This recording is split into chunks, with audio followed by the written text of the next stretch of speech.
ताज hotel के अंदर आग लगी हुई थी और कमरों में लोग छिपे बैठे थे। रेलवे स्टेशन पर 2 लड़के AK-47 लेकर सैकड़ों लोगों पर गोलियां चला रहे थे।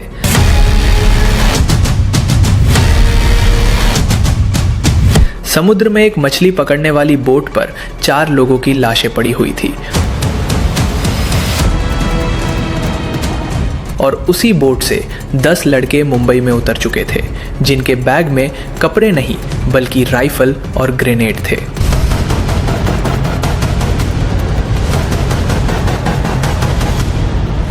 अगले 60 घंटों में ये 10 लोग पूरी मुंबई को दहशत में डालने वाले थे। देखिए, 26 नवंबर 2008 की शाम को मुंबई में सब कुछ बिल्कुल सही चल रहा था। लोग ऑफिस से घर लौट रहे थे, कुछ लोग दोस्तों के साथ कैफे में बैठे थे और कई लोग बड़े होटलों में डिनर कर रहे थे। किसी को भी अंदाजा नहीं था कि अगले कुछ घंटों में इस शहर में क्या होने वाला है। उसी समय अरब सागर में एक मछली पकड़ने वाली बोट धीरे धीरे मुंबई की तरफ बढ़ रही थी। बोट का नाम था कुबेर। ये एक भारतीय फिशिंग बोट थी जिसे गुजरात के मछुआरे इस्तेमाल करते थे। लेकिन उस रात इस बोट के अंदर कुछ ऐसा हो चुका था जो बहुत खतरनाक था। इस बोट के असली क्रू को पहले ही मार दिया गया था और अब इस बोट को चला रहे थे 10 आतंकवादी। इन लोगों को पाकिस्तान में ट्रेनिंग दी गई थी। महीनों तक इन्हें हथियार चलाने, नेविगेशन और कम्युनिकेशन की ट्रेनिंग दी गई। इनके पास AK-47 राइफल्स थी, कई हैंड ग्रेनेड थे और सैटेलाइट फ़ोन भी था। इनका मिशन साफ था, मुंबई में अलग अलग जगहों पर हमला करना ताकि पूरे शहर में डर फैल सके और दुनिया भर की मीडिया का ध्यान इस हमले पर जाए। करीब रात के 8 बजे के आसपास ये लोग मुंबई के पास पहुंच जाते हैं।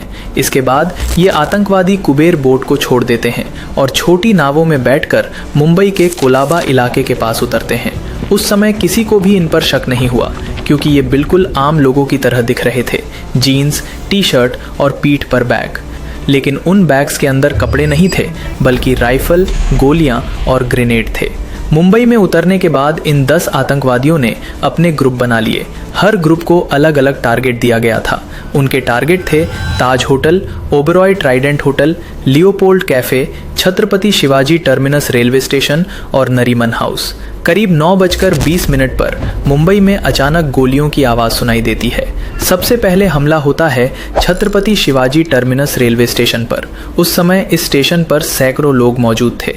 कुछ लोग ट्रेन पकड़ने के लिए भाग रहे थे, कुछ प्लेटफॉर्म पर खड़े थे और कुछ टिकट ले रहे थे। तभी 2 आतंकवादी स्टेशन के अंदर आते हैं और बिना किसी चेतावनी के फायरिंग शुरू कर देते हैं। कुछ ही सेकंड में स्टेशन पर अफरा तफरी मच जाती है। लोग इधर उधर भागने लगते हैं। कोई बेंच के पीछे छिप रहा था, कोई प्लेटफॉर्म के नीचे, लेकिन गोलियां लगातार चल रही थी। उसी समय मुंबई के मशहूर लियोपोल्ड कैफे में भी गोलियों की आवाज़ गूंजती है। ये कैफे विदेशी टूरिस्ट के बीच काफ़ी फेमस था। उस रात भी कैफे भरा हुआ था। लोग खाना खा रहे थे, बातचीत कर रहे थे। तभी 2 आतंकवादी अंदर आते हैं और अचानक फायरिंग शुरू कर देते हैं। कुछ ही मिनटों में कैफे के अंदर अफरा तफरी मच जाती है, लेकिन असली डर अभी बाकी था क्योंकि उसी समय 4 आतंकवादी मुंबई के सबसे मशहूर ताज होटल के अंदर घुस चुके थे। इस होटल में उस समय सैकड़ों लोग मौजूद थे। जैसे ही आतंकवादी अंदर पहुंचे, उन्होंने फायरिंग शुरू कर दी और कई लोगों को बंधक बना लिया। इसके साथ ही 2 आतंकवादी ओबेरॉय ट्राइडेंट होटल में भी घुस जाते हैं। अब मुंबई के अलग अलग हिस्सों में एक साथ हमले हो रहे थे और पुलिस को शुरुआत में समझ ही नहीं आ रहा था कि आखिर हो क्या रहा है। धीरे धीरे साफ हो जाता है कि ये कोई छोटा हमला नहीं है बल्कि एक बहुत बड़ा कोऑर्डिनेटेड टेररिस्ट अटैक है। इसके बाद मुंबई पुलिस तुरंत एक्शन में आती है। कई अधिकारी आतंकवादियों का सामना करने निकल पड़ते हैं, लेकिन आतंकवादियों से मुठभेड़ के दौरान कई बहादुर अधिकारी शहीद हो जाते हैं। अब स्थिति बहुत गंभीर हो चुकी थी। मुंबई के कई हिस्सों में आतंकवादी मौजूद थे और कई लोग होटलों के अंदर फंसे हुए थे। ऐसे में भारत सरकार एक बड़ा फैसला लेती है और दिल्ली से NSG कमांडो को मुंबई भेजा जाता है। अब शुरू होता है ऑपरेशन। कमांडो धीरे धीरे होटल के अंदर घुसते हैं। कमरों को एक एक करके चेक किया जाता है। कई जगह आतंकवादी छिपे हुए थे, कई जगह उन्होंने आग लगा दी थी। ताज होटल के अंदर कई जगह विस्फोट भी हुए और धुआं पूरे होटल में फैल गया, लेकिन कमांडो लगातार आगे बढ़ते रहे। कई लोगों को सुरक्षित बाहर निकाला गया।